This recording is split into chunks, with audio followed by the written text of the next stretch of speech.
sua Bíblia comigo. Carta de Paulo aos Tessalonicenses. Primeira carta de Paulo aos Tessalonicenses. Hoje eu quero completar a série de mensagens sobre o Apocalipse. Primeira mensagem, preguei sobre os sinais da volta de Cristo. Após isso, preguei sobre a noiva que se prepara. E hoje eu quero trazer uma palavra, terminando essa série, sobre a volta gloriosa de Cristo, o Rei que virá em glória. Aleluia por isso. 1 Tessalonicenses, capítulo 4, versículo 13 até o 18. Mas nós vamos ler um pouquinho antes. Nós vamos pegar o versículo, desde o versículo 1, que diz assim, do versículo 2, quer dizer.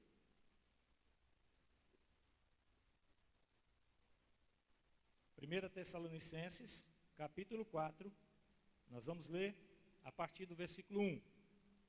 Finalmente, irmãos, vocês aprenderam de nós como deveria viver para agradar a Deus. E é assim mesmo que vocês têm vivido. E agora pedimos e aconselhamos em nome de do Senhor Jesus Cristo, que façam ainda mais. Pois vocês conhecem os ensinamentos que demos pela autoridade do nosso Senhor Jesus. O que Deus quer de vocês é isso, que sejam completamente dedicados a Ele e que fiquem livres da imoralidade. Que cada um saiba viver com sua esposa, de um modo que agrade a Deus com todo respeito, e não por paixões sexuais baixas, como fazem os incrédulos, que não conhecem a Deus.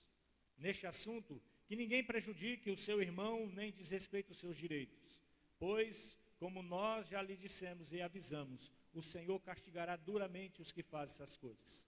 Deus não nos chamou para vivermos na imoralidade, mas para sermos completamente dedicados a Ele. Portanto, quem rejeita esse ensinamento não está rejeitando a ser humano, mas a Deus, que dá a vocês o seu próprio Espírito.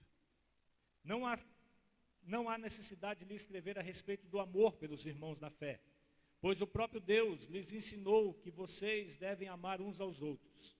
Pois esse é o amor que vocês têm mostrado a todos os irmãos que vivem em toda a província da Macedônia. Portanto, meus irmãos, pedimos que façam ainda mais. Procurem viver em paz. Tratem dos seus próprios assuntos e vivam do seu próprio trabalho. Como já dissemos, assim aqueles que não são cristãos os respeitarão e vocês não precisarão viver à custa de ninguém. Aí entra no versículo 13. Irmãos, queremos que vocês saibam a verdade a respeito dos que já morreram, para que ninguém fiquem tristes como ficam aqueles que não têm esperança. Nós cremos que Jesus morreu e ressuscitou, e assim cremos também que depois que Jesus vier, Deus o levará de volta e junto com ele levará os que morreram crendo nele. De acordo com o ensinamento do Senhor, afirmamos a vocês o seguinte: nós, os que tivemos vivos, no dia da vinda do Senhor, não iremos antes daqueles que já morreram, porque haverá o grito do comando e a voz do arcanjo e o som da trombeta de Deus, e então o próprio Senhor descerá do céu. Aqueles que morreram crendo em Cristo ressuscitarão primeiro. Então nós, os que estivermos vivos, seremos levados nas nuvens, junto com eles, para nos encontrarmos com o Senhor no ar. E assim ficaremos para sempre com o Senhor. Portanto, animem-se uns aos outros com essas palavras. Vá agora lá para Apocalipse, capítulo 19, versículo 11, até o versículo 16. Apocalipse 19,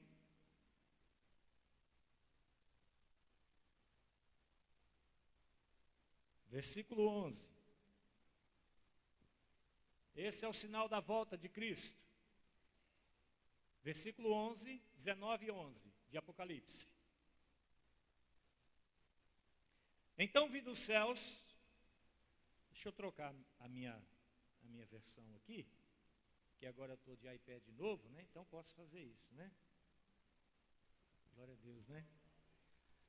Então vi dos céus, e eis que diante de mim havia um cavalo branco, cujo cavaleiro se chama Fiel e Verdadeiro. Ele julga e guerreia com justiça. Os seus olhos são como chamas de fogo, e na sua cabeça há muitos diademas, e um nome escrito que só ele conhece. Ninguém mais. Está vestido com um manto tingido de sangue, e o seu nome é Palavra de Deus. Os exércitos dos céus o seguiam, vestidos de linho fino, brancos e puro, e montados em cavalos brancos. Da sua boca sai uma espada afiada, com o qual ferirá nações. Ela governará com um cetro de ferro. Ele pisa o lagar do vinho do furor da ira de Deus ao Todo-Poderoso. No seu manto e na sua coxa está escrito o seu nome, Rei dos Reis e Senhor dos Senhores. Aleluia. Pai, em nome do Senhor Jesus Cristo, muito obrigado por esta palavra, Senhor. Muito obrigado por esse trecho da Bíblia em qual lemos, ó Deus, que revela, Senhor, a nossa conduta aqui na terra, mas também como será a vinda gloriosa do Senhor. Paizinho, em nome de Jesus, no dedo da tua bondade, da tua graça, é o que nós te pedimos, em nome do Senhor Jesus Cristo. Amém. Sente-se no seu lugar, por favor. Amados irmãos, aqui nós temos uma grande verdade, da qual nós precisamos nos alegrar em Cristo Jesus. Paulo está levando essa palavra a uma igreja nova, uma igreja que estava começando na caminhada da fé. Esses amados irmãos de Tessalônica, eles foram ganhados por Paulo na segunda viagem missionária, que Paulo estava pregando o Evangelho de Cristo. E Paulo, ele vem dizer no capítulo 17 de Atos, que ele não conseguiu permanecer por muito tempo em Tessalônica, porque os judeus procuraram brigar com Paulo e mandar Paulo embora, para que ele não pregasse o Evangelho de uma certa verdade em Tessalônica. Paulo sai dali e vai para Bereia, e ali em Bereia ele consegue ficar por um tempo maior, justamente porque os bereanos é aqueles conhecidos como eles liam aqui na palavra, ou eles ouviam o que era pregado, e eles vinham para a palavra de Deus para comparar se era verdade ou não.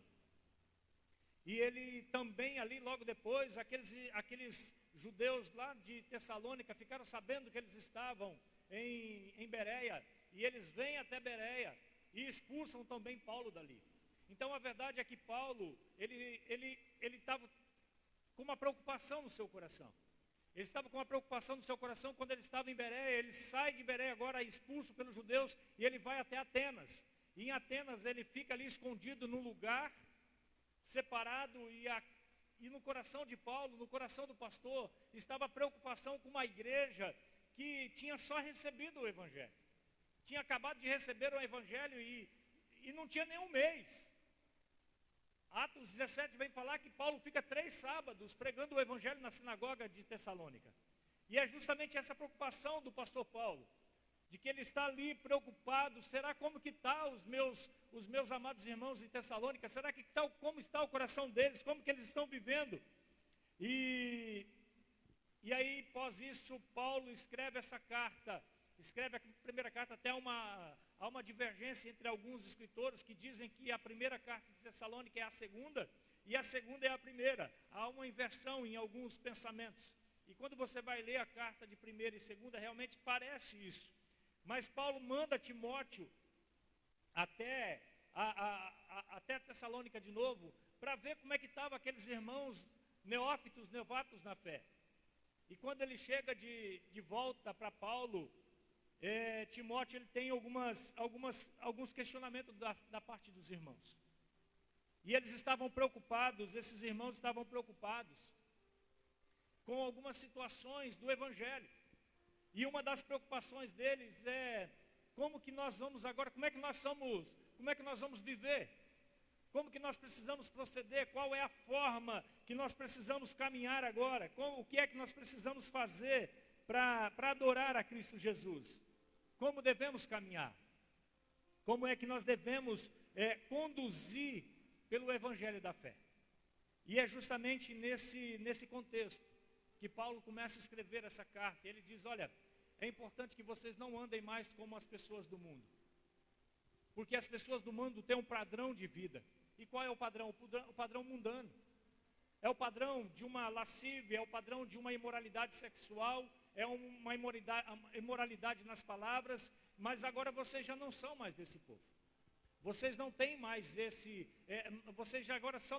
vocês só estão aí por um tempo, até a volta de Cristo. Mas é importante que vocês entendam que vocês já não fazem parte desse mundo. Vocês não fazem mais parte desse povo.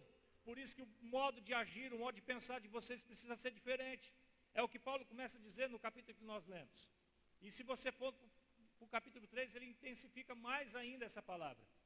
E também uma preocupação dos irmãos em Tessalônica era com aquelas pessoas, os parentes, os familiares que já tinham morrido, antes de reconhecerem a Cristo, antes de terem contato, antes de ouvirem a verdade. Amados, há uma preocupação, e essa preocupação é real no nosso coração. Quando nós aceitamos a Cristo, é uma preocupação que nós temos.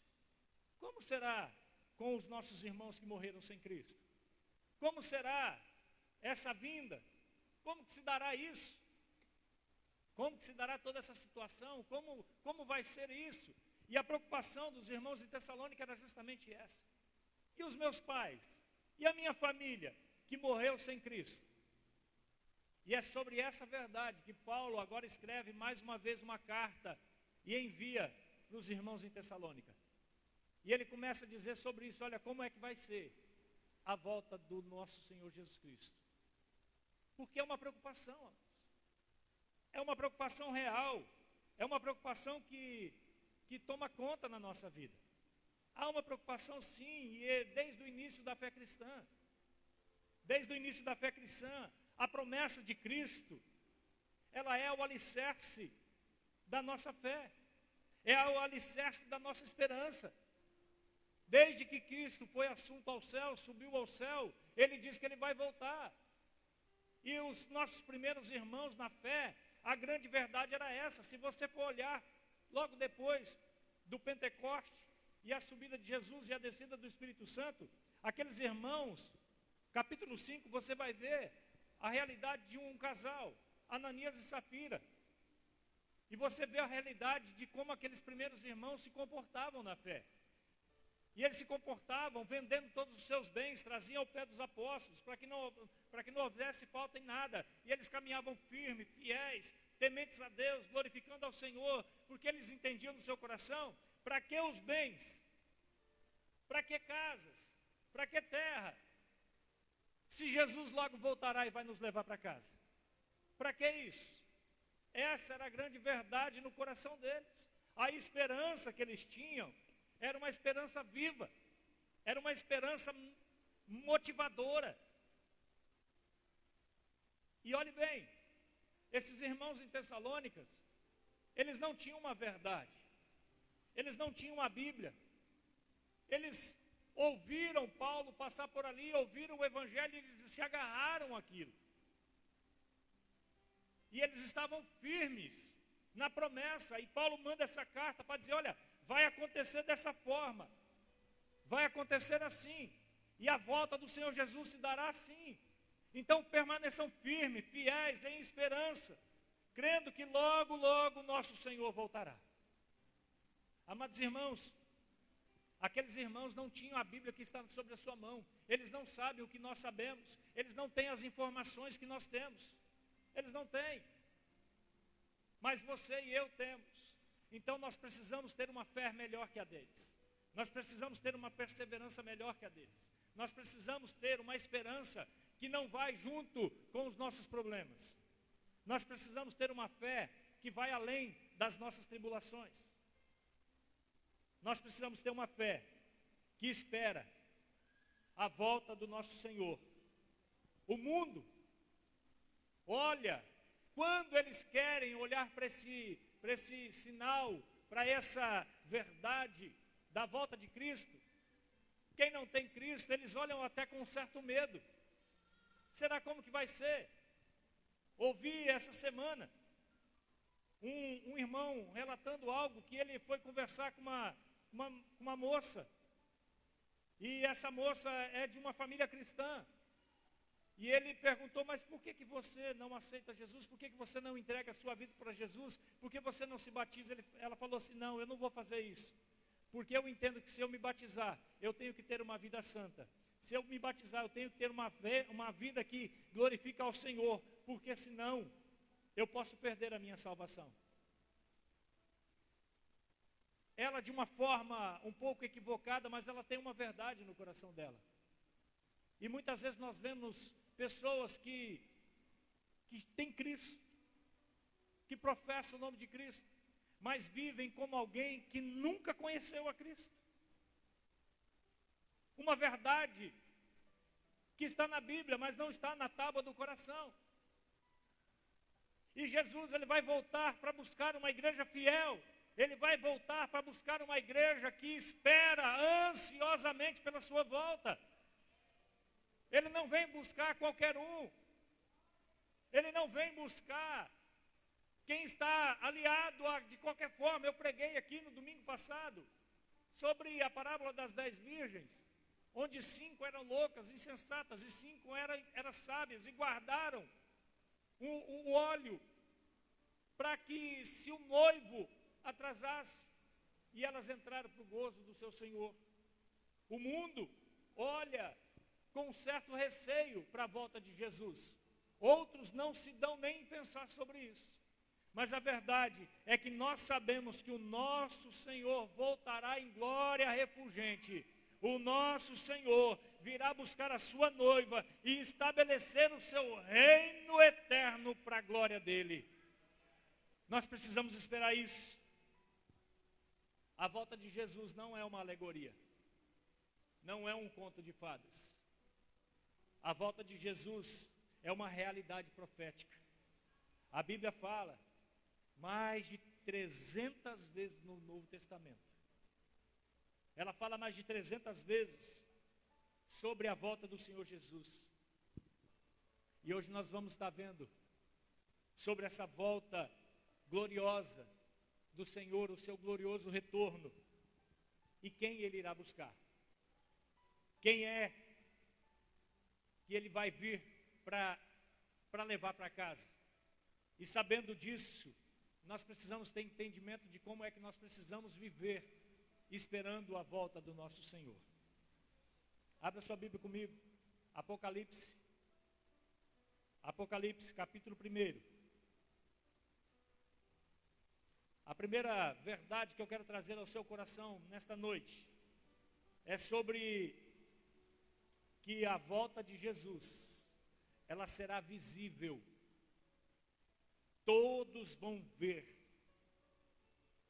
Capítulo 1, versículo 7 de Apocalipse vem dizer assim: eis que vem com as nuvens, e todo olho verá, até mesmo aqueles que os transpassaram, e todos os povos da terra se lamentarão por causa dele. Amados irmãos, aqui a palavra do Senhor diz que todo olho verá. Como será a volta de Jesus? A volta de Jesus será gloriosa. E interessante que ele veio pela primeira vez, ele morreu como um cordeiro, ele não foi reconhecido, foi enxotado, foi cuspido, foi pregado numa cruz. Mas a palavra do Senhor vem nos dizer que a sua volta será diferente. No texto que nós lemos de Apocalipse, a volta dele será em glória refulgente. Ele virá coroado, ele virá sobre um cavalo branco, as suas vestes serão brancas, terá uma espada na mão, cavaleiros, seus anjos, todo ao seu redor, todos verão a volta do nosso Senhor Jesus. Todos verão a volta do Senhor Jesus. Será algo que toda a terra verá. Enquanto o arrebatamento será silencioso, repentino, invisível. As pessoas não vão ver o que está acontecendo. Muitos de nós serão enganados. Talvez vão achar que é coisa da IA. Talvez vão achar que é robô. Porque Satanás também está preparando o momento para isso acontecer, para conseguir enganar a mais alguns. Mas a palavra do Senhor nos diz que a glória do Senhor, ela será triunfante. Todos irão ver. Jesus não voltará mais como um cordeiro manso. Não, Jesus vai voltar como o leão da tribo de Judá. Aleluia. A sua volta será montado em um cavalo branco, os seus exércitos celestiais estarão ao seu redor. No texto em que nós lemos, em Apocalipse 19, João, ele vê com os seus olhos e chama, e ele vê os olhos de Cristo como chama de fogo. Ele consegue olhar e ver os olhos do Senhor quando está vindo como olhos de fogo. Na cabeça, um diademas. Amados irmãos, e nesses diademas está escrito uma palavra que o mundo nem para pensar. E nesse diadema está escrito: Rei dos Reis e Senhor dos Senhores. É isso que está escrito. Muitos por aí zombam dizendo: onde está a promessa da vinda? Muitos brincam, perdidos dentro da igreja. Muitos não dão valor à palavra do Senhor. Muitos estão como Cristo está dizendo, ajuntando tesouros na terra, preocupados com as coisas dessa terra. Amados, eu não estou dizendo que você não se deve preocupar com as coisas dessa terra, só que isso não pode ser maior que a sua preocupação ou a sua perseverança da volta gloriosa do Senhor. As coisas dessa terra não podem te roubar das verdades que virão sobre nós. As tribulações dessa terra não podem roubar a sua alegria de ser um dos contados que vão morar no céu. Não pode. As tribulações dessa terra não podem roubar a alegria do próprio Senhor Jesus ter escrito o seu nome na palma da mão dele. Não pode. Muitos por aí, eles criticam, zombam, fazem chacota conosco. E eles nem percebem que os sinais da volta de Cristo estão acontecendo. Na primeira mensagem, os sinais da volta de Cristo, eu falei sobre isso. Eu falei sobre isso, dos sinais, que os sinais já estão todos aí. E eu disse que não tem mais sinais para acontecer, todos eles já aconteceram, agora é só cumprimento. Tudo já está acontecendo, a volta de Cristo é iminente. A volta de Cristo já está à porta. Por quê? Porque a segunda mensagem eu preguei sobre uma noiva que se prepara. Mas lá também eu disse que tem uma noiva que está dispersa. E é assim o cenário atual da igreja. Você conversa com uns crentes, estão mais preocupados com o time do seu futebol que não ganha ou que ganhou. Está mais preocupado com a sua empresa se está rendendo ou não. Está mais preocupado com a sua empresa, com o seu trabalho, com o seu estudo, com o casamento, se casa ou não casa. Está preocupado com roupa, está preocupado com isso, com aquilo outro. Mas a mesma preocupação não está se a sua vida está fiel, se a sua vida está agradando ao Senhor, se a sua vida está condizente com a palavra do Senhor. E eu estou apto a ir morar com Cristo no céu. A nossa preocupação maior deveria ser essa: agradar o nosso Senhor. E muitas vezes a nossa verdade não representa verdadeiramente aquilo que nós pensamos acreditar. Um certo dia, um pastor, todos os dias ele vinha para a igreja, orava. Os irmãos não vinham, ou chegavam atrasados. Aqui não acontece isso, graças a Deus. Mas tinha lá 1 ou 2 irmãos que vinham todos os dias com o pastor. E aquele pastor orando. Aí um certo dia ele olhou pela porta assim, logo na frente da igreja, abriu um circo. Montou-se uma tenda muito grande de um circo. E o pastor pegou e foi lá na porta e começou a olhar, deu o horário do culto, olha, do circo. E ele começou a perceber que um monte de gente estava entrando no circo. E ele começou a ficar indignado com aquilo. Ele dizendo: Senhor, eu estou aqui orando, buscando a tua presença, buscando a tua palavra, estou orando, estou buscando a Deus, estou buscando ao Senhor, e olha aqui, Pai, não tem nada, e ali um circo, Pai. Um circo está cheio, casa lotada. E ele ficou indignado com aquilo. Passou um dia o circo lotado, 2 dias o circo lotado, 3 dias o circo lotado, e aquele negócio todo.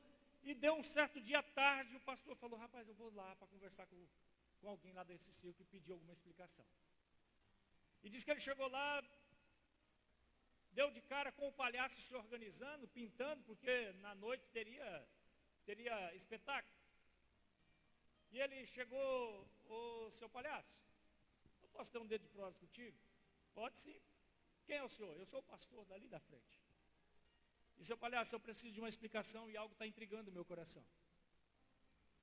E seu palhaço, eu estou ali há muito tempo já orando a Deus e pregando o evangelho, eu estou ali glorificando a Deus e às vezes vem um irmão, vem outro, e alguma coisa nesse sentido, seu palhaço. E eu vi que vocês chegaram aqui com o circo e a casa está lotada, eu não consigo entender isso, as pessoas preferem estar num circo do que estar adorando a Deus.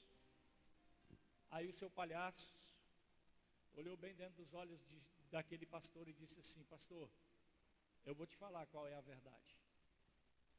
A verdade, pastor, é que nós, aqui no circo, pregamos uma mentira como se fosse uma verdade. E vocês lá dentro da igreja, vocês pregam uma verdade como se fosse uma mentira.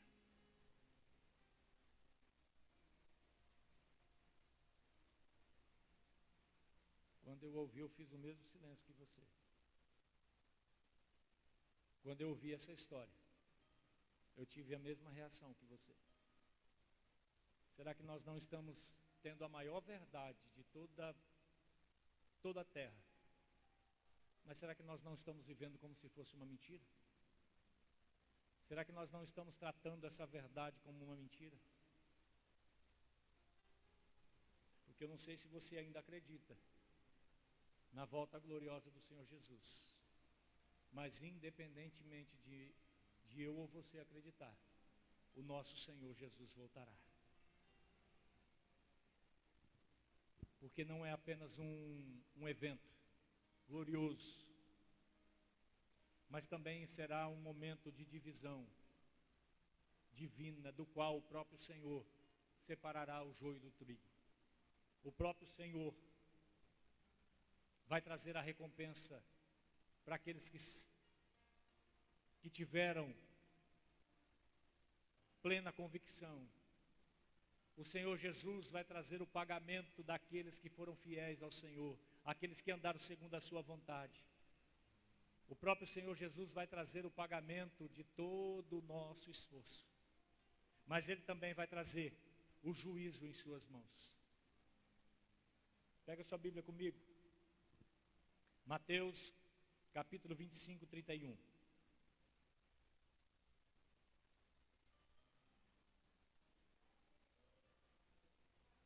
Mateus,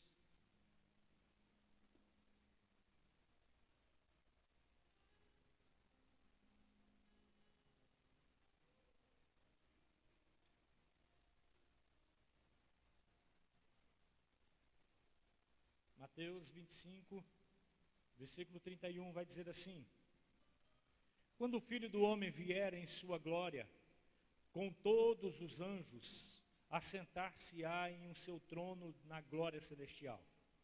Todas as nações serão reunidas diante dele, e ele separará uma das outras, como o pastor que separa ovelhas de bodes. E colocará as ovelhas à sua direita e os bodes à sua esquerda.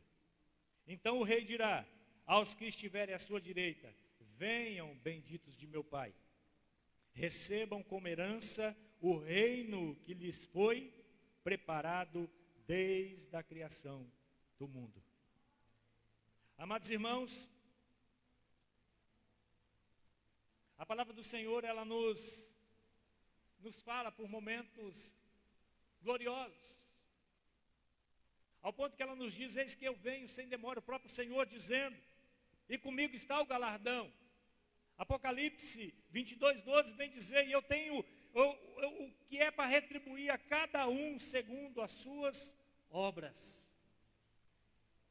O próprio Senhor Jesus, ele trará não só o juízo, mas ele também trará a recompensa daqueles que são fiéis, aqueles que têm caminhado segundo a vontade do Senhor.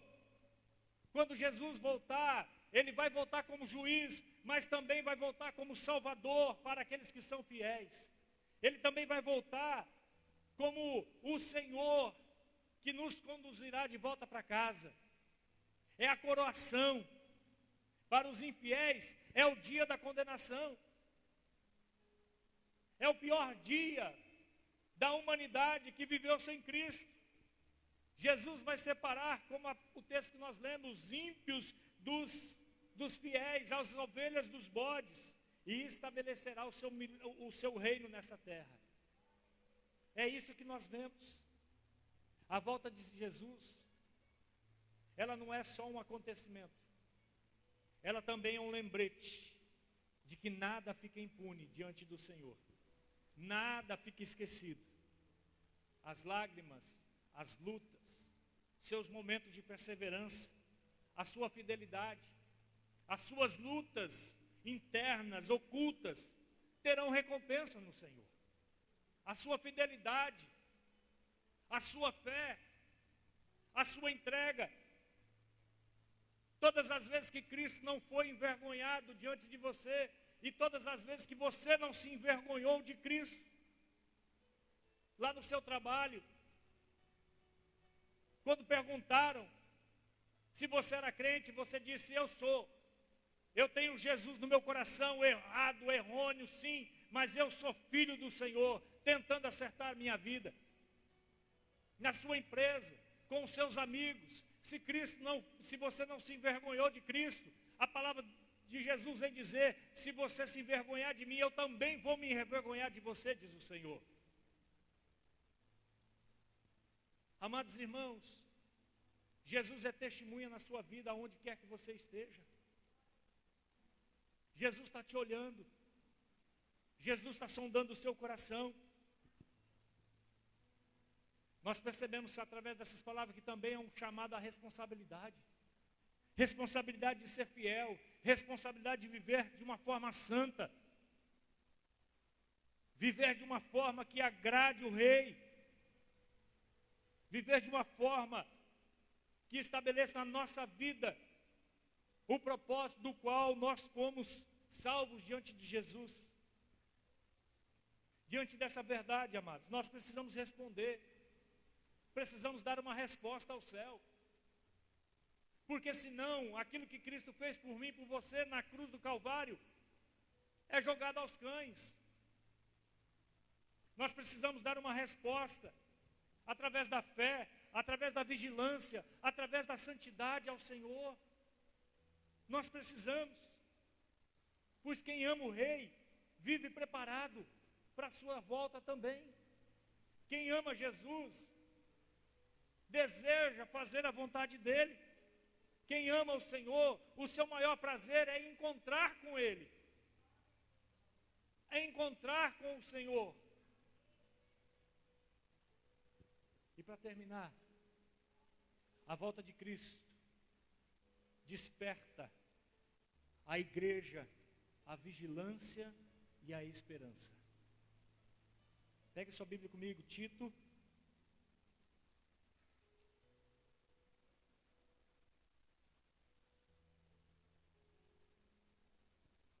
Tito, capítulo 2, versículo 11. Tito 2, versículo 11.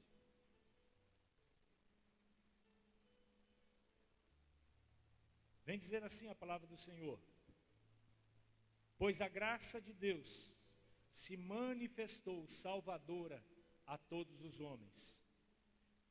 Ela nos instrui a renunciar à impiedade, aos desejos mundanos e a viver de maneira sensata, justa e piedosa nesta era presente. Enquanto aguardamos a bendita esperança, a gloriosa manifestação do nosso grande Deus e Salvador Jesus Cristo. Ele se entregou por nós, a fim de nos remir de toda iniquidade e purificar para si mesmo um povo, particularmente seu, dedicado à prática do que é bom. E é isso que você deve ensinar, encorajando-os, repreendendo-os em toda a autoridade, que ninguém o despreze. Aleluia. Amados irmãos, ouvindo essa palavra, nós precisamos despertar o nosso coração. Precisamos despertar do qual a nossa carne, ela precisa ser chacoalhada. A nossa carne gosta das coisas mundanas. A nossa carne gosta de fazer o que é errado, por isso que é nós que precisamos, a nossa alma precisa ter domínio. É nós que precisamos doutrinar a nossa vida cristã. A nossa alma que precisa comandar, porque essa carne aqui, esse corpo, esse casco, voltará à terra, mas a nossa alma é que voltará a Deus. Nós precisamos entender que o reino dos céus é tomado à força. Nós precisamos lutar por isso. E amados, a esperança da volta de Cristo é o combustível da santidade e da fidelidade ao Senhor. Como aquelas virgens que eu preguei aqui no domingo passado, precisamos manter as nossas lâmpadas acesas. Precisamos manter o azeite do Espírito Santo fluindo em nossas veias e em nosso coração. Muitos por aí estão dormindo. Muitos por aí estão extasiados. Muitos por aí estão distraídos com as coisas deste mundo. Mas o chamado de Deus é: desperta tu que dormes. Desperta tu que dormes e Cristo te iluminará. A igreja fiel, ela não vive em pânico, mas ela se prepara. A igreja fiel, ela não teme o futuro, mas ela se alegra com a proximidade da volta do nosso Senhor. Porque sabe que o noivo está à porta. Porque sabe que a volta gloriosa do Senhor está em eminência. A nossa esperança não está nos governos. A nossa esperança não está em homens dessa terra. A nossa esperança está em Cristo, o Rei que vem, o majestoso Senhor, o Rei dos reis e Senhor dos senhores. Conta-se que um missionário, ele foi pregar numa terra distante, numa ilha, e lá naquela ilha, todos os dias ele ficava olhando para o horizonte. E um certo dia perguntaram a ele: por que o senhor olha tanto para este lugar? Por que o senhor olha tanto para o horizonte? Ele falou assim: eu aguardo o barco que vai vir me buscar, porque ele prometeu e um dia ele virá. Assim também deve ser conosco. Jesus prometeu que vai voltar. Jesus prometeu que vai vir buscar a sua igreja. Eu não sei como você tem vivido. Eu não sei se você ainda consegue olhar para o céu e não ver somente nuvens, não ver somente lua, não ver somente sol. Eu não sei se você é daqueles como eu, que às vezes fica olhando para o céu e perguntando como será. Como será o dia glorioso da volta do Senhor? Eu não sei se você é como eu, que às vezes eu fico pensando como será lá no céu. Como que vai ser aquele negócio, rua de ouro? Como que vai ser essa situação? Amado, às vezes eu me pego pensando sobre isso e eu fico viajando sobre essa situação de como é lá no céu. E eu estou pedindo ao Espírito Santo, estou pedindo a Jesus que Ele me dê uma experiência dessa. Eu estou pedindo a Ele que me leve lá para mim só dar uma, não precisa nem muita coisa, olhando só pela fechadura tá bom, só pelo buraquinho da fechadura já tá bom. Eu quero dar uma olhada como é que é, eu tenho essa curiosidade. Como que vai ser? Como é que é a grande morada? Como que é a casa de Deus? Como que é aquele banquete que fala? Será que vai ter lá para nós comer? Qual vai ser essa volta gloriosa? Porque eu não quero saber de inferno. O inferno eu já sei. É choro, é ranger de dente, é tristeza, é dor, é fogo constante. Mas eu estou me preparando é para ir para o céu. Eu estou me preparando é para ver a gloriosa volta do Senhor Jesus. Eu estou me preparando é para morar com Ele lá na glória, aleluia. Eu não quero saber de inferno, não.